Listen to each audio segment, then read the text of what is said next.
Polícia Civil prende pelo menos 15 pessoas em Arraial do Cabo por envolvimento com tráfico de drogas. E tiroteio entre policiais e traficantes deixa 3 mortos em Cabo Frio.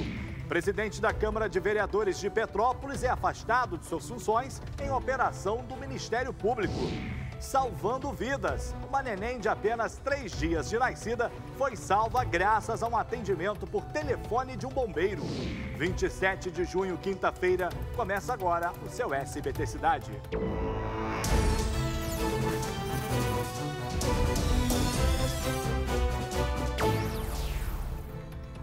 Boa noite, meu amigo, minha amiga. É um prazer imenso tê-lo aí do outro lado acompanhando o nosso SBT Cidade, que vai até encontrar com o SBT Brasil, com aqueles fatos que são destaque em todo o estado do Rio de Janeiro, principalmente aí na região onde você mora.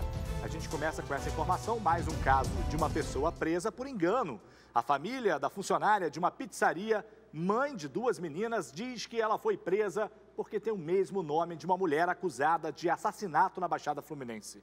A defesa garante que tem provas que ela estava trabalhando na hora do crime. As informações são da Patrícia Hadrich. Veja.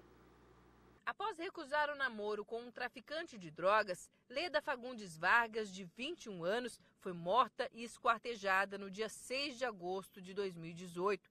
O crime aconteceu na comunidade conhecida como Buraco do Boi, no bairro de Miguel Couto, em Nova Iguaçu.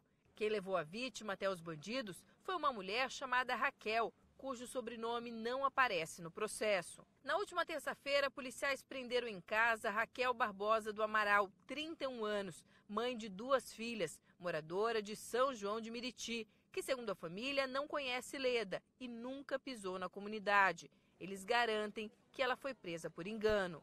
Quando eles chegaram, já vieram de fuzil, as pessoas tudo no mercado vendo, e ele falou: Raquel, vou ter que te conduzir, sua mãe não pode ir, a senhora sai para agir, porque é um homicídio. Aí Raquel falou: eu nunca fiz nada, mas eu vou para poder saber o que estava acontecendo, mas minha filha não sabia que estava sendo presa. Parentes e amigos foram hoje de manhã até a Delegacia de Homicídios da Baixada Fluminense para protestar e pedir a soltura de Raquel. Liberdade para Raquel! Liberdade para Raquel! O advogado de defesa está reunindo provas da inocência da jovem, entre elas o ponto eletrônico da pizzaria em que Raquel trabalhava no dia do crime. Ele diz que ainda é um mistério como os policiais chegaram até ela. A Raquel, a faca dela está ajudando no processo, ela não tem nada, ela é uma cidadã de bem, uma mãe de família, entendeu? Ela tem endereço, claro, porque é uma pessoa idônea, então foi a única que foi achada nesse processo até o momento. O irmão de Leda, a vítima assassinada pelos traficantes, esteve aqui na delegacia. Disse que Raquel, a mulher que levou a irmã à morte, é muito conhecida na favela e não se trata da pessoa presa pela polícia. O depoimento dele é crucial para que a jovem ganhe a liberdade. Eduarda, de 13 anos, é a filha mais velha de Raquel. Eu tenho que ser forte porque eu tenho que ficar sempre com a minha irmã, que ela é pequena. E é isso, só espero que minha mãe saia de lá logo, porque eu tô sentindo muita falta dela. Agora é intervalo, eu volto já com outras notícias. Siga no seu SBT Cidade.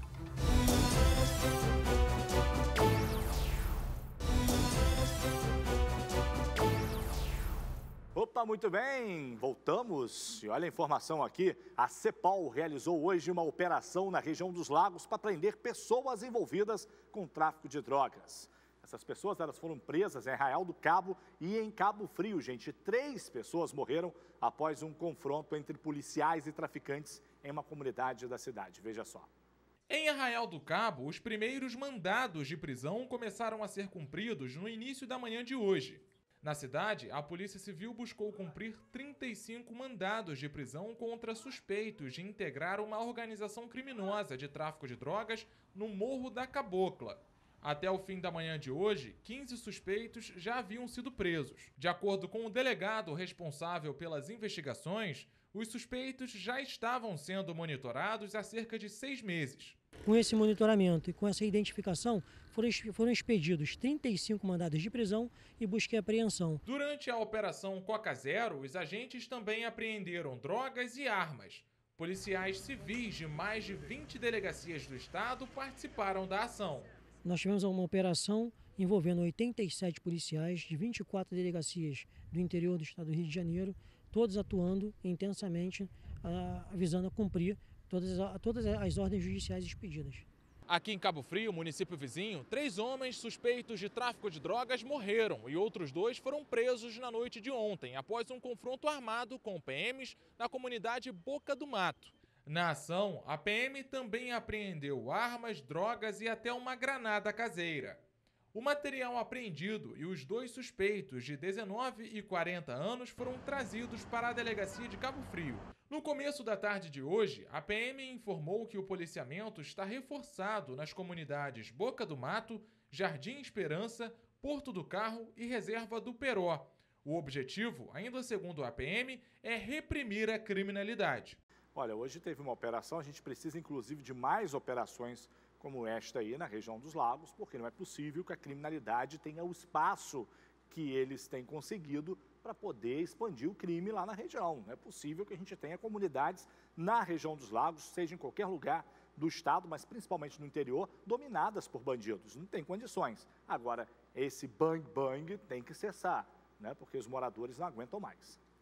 E olha, moradores de Volta Redonda ficaram apavorados ontem à noite por causa de um tiroteio no bairro Água Limpa. Mais uma troca de tiros, que foi entre criminosos e policiais. Vamos com a Tassiana, abre a janela para mim. Tassi, boa noite. Alguém ficou ferido? Como é que foi essa situação aí? Boa noite, Salutiel. Boa noite a todos.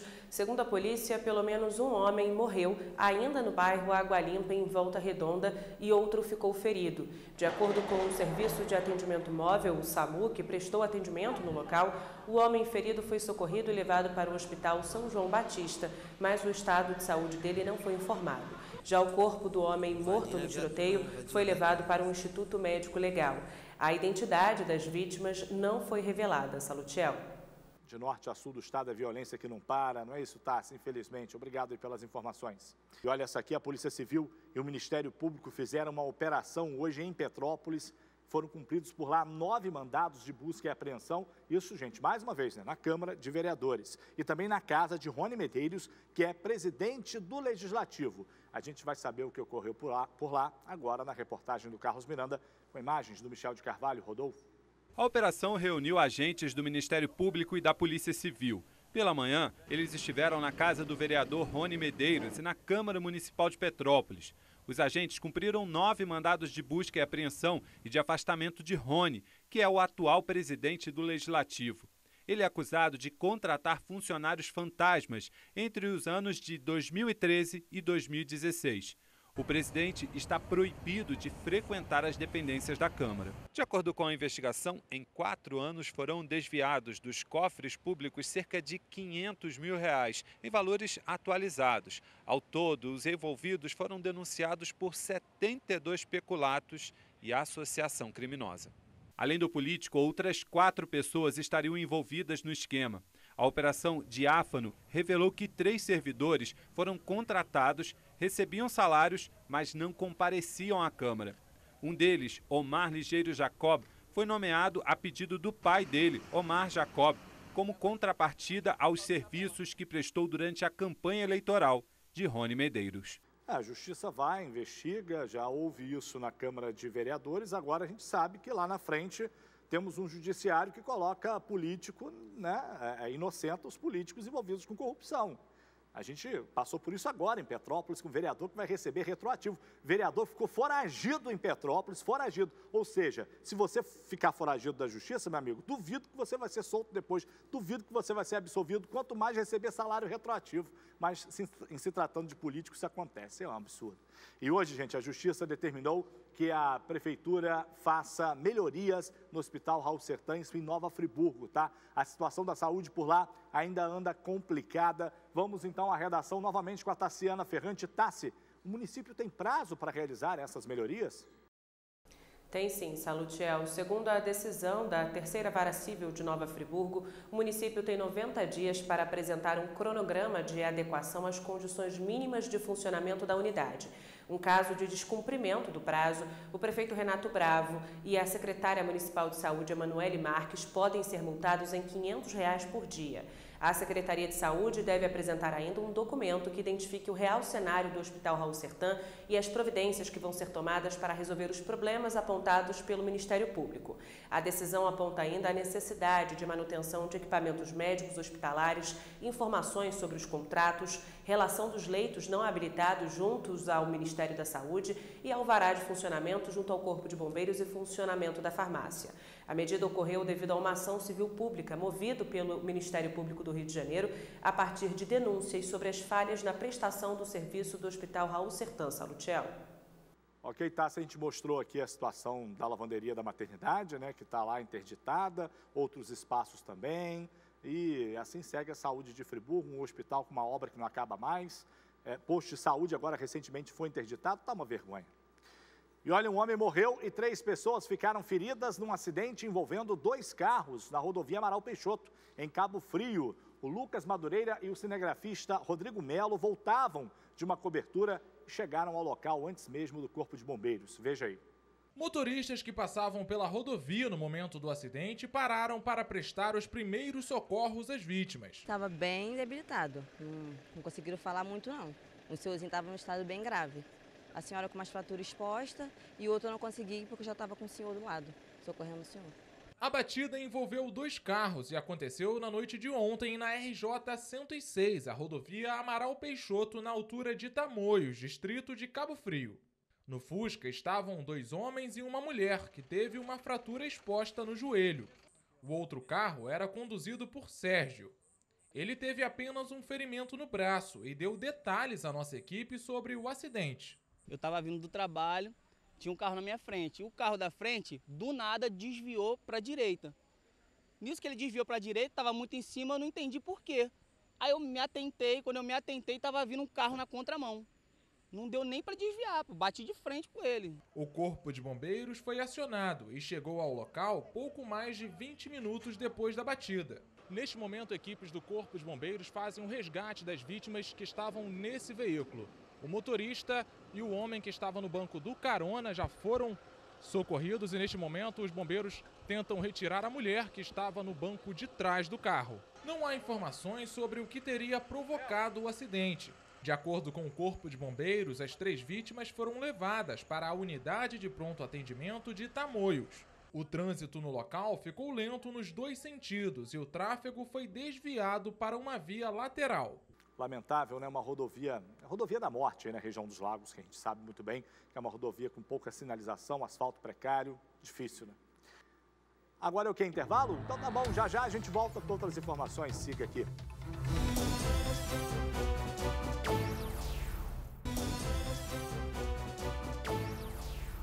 Estamos de volta. E a crise econômica que a cidade de Macaé viveu virou história de um livro. A obra reúne artigos de mais de 60 pesquisadores e o lançamento fez parte da programação da Feira Brasil Offshore.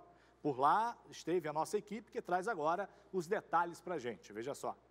Um retrato sobre a história recente da capital nacional do petróleo. O livro Macaé, do Caos ao Conhecimento, fala sobre os impactos da crise econômica na cidade em diferentes setores. Nós saímos daquele perfil que era simplesmente o perfil econômico e começamos a pensar esse impacto dessa crise na cidade, nos imóveis, no comércio, nos empregos, né, na renda.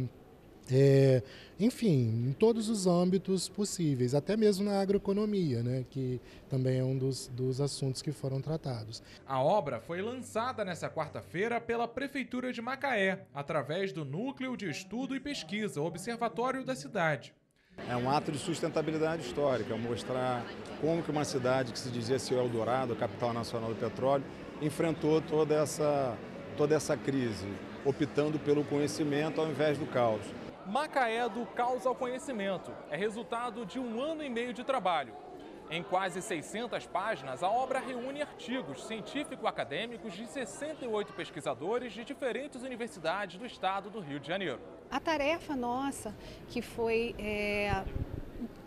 solicitada, né, demandada pela chefia do Executivo, foi de pensarmos a cidade, como ela foi afetada, né, como as pessoas, as várias áreas, as diversas esferas foram afetadas pela crise. Cerca de 250 pessoas participaram do seminário de lançamento, entre elas pesquisadores, reitores de universidades envolvidas no projeto e o prefeito da cidade, Aloysio Júnior, que destacou a importância do livro. O lançamento fez parte da programação da Feira Brasil Offshore, que reúne expositores nacionais e internacionais, e acontece até sexta-feira no Centro de Convenções Jornalista Roberto Marinho. E agora, gente, olha que história legal, uma história bacana, uma neném de apenas 3 dias de vida. Ela foi salva graças a um atendimento por um telefone através de um bombeiro. A menina ainda está internada, mas passa bem. A nossa equipe teve acesso ao áudio da conversa. Acompanhe agora na reportagem do Carlos Miranda. De um lado da linha, um pai desesperado. Minha filha está engasgada, minha filha está passando mal. Por favor, minha filha ficou desesperada. Do outro, o bombeiro aciona a ambulância e tenta auxiliar o pai nos primeiros socorros. Você vai colocar ela no seu colo, vai botar a mãozinha no peito dela, ela com a cabecinha para baixo, com o ventre para baixo, no sentido da cabeça dela para o chão. E vai fazer tipo uma massagenzinha nas costas dela. Mas a criança não responde ao estímulo. Ela tá emitindo som? Não, ela está emitindo som? Não tá. Pelo amor de Deus, não, a gente já está mandando ambulância, mas você tem que tentar fazer isso. O militar continua e decide por outro tipo de socorro. Coloca a boca no nariz, na boca e puxa. E finalmente, parece que o bebê reage. Mas o desespero dos pais aumenta. Até que, aos 8 minutos e 37 segundos de atendimento, é possível finalmente ouvir o choro da bebê. Isso. Graças a Deus, né? A ambulância chegou minutos depois. O caso aconteceu aqui em Petrópolis no último dia 21 de junho. A bebê Melissa Reis, quando engasgou, tinha apenas 3 dias de vida.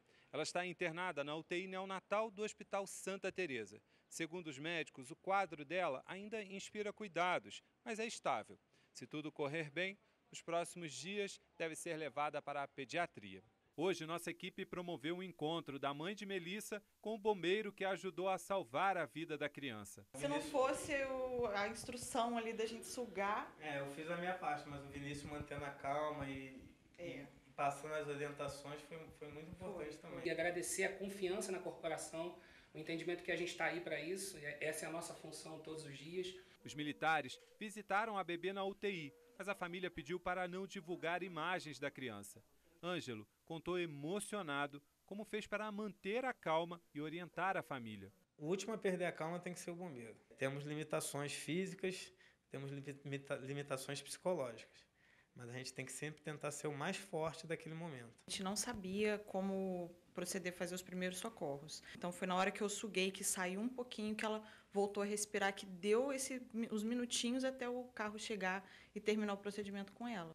Só tenho a agradecer mesmo, muito, porque se não fosse isso, eu não teria minha filha aqui agora. A vida esteve literalmente por um fio e as orientações do bombeiro foram mesmo cruciais para salvar a bebê. Graças a Deus, né? Como é importante pessoas preparadas, né, para atender esse tipo de telefonema. Muitas das vezes são bombeiros, outras vezes são até policiais militares. Essas pessoas estão lá salvando vidas, né? Essa criança poderia ter morrido se não fosse essa explicação clara ali no telefone. Parabéns aí para esse bombeiro militar. Olha o quê? Vou embora? Então tá certo, vem chegando aí o SBT Brasil. A gente volta a se falar aqui no SBT amanhã na sua sexta-feira. Tchau, até lá.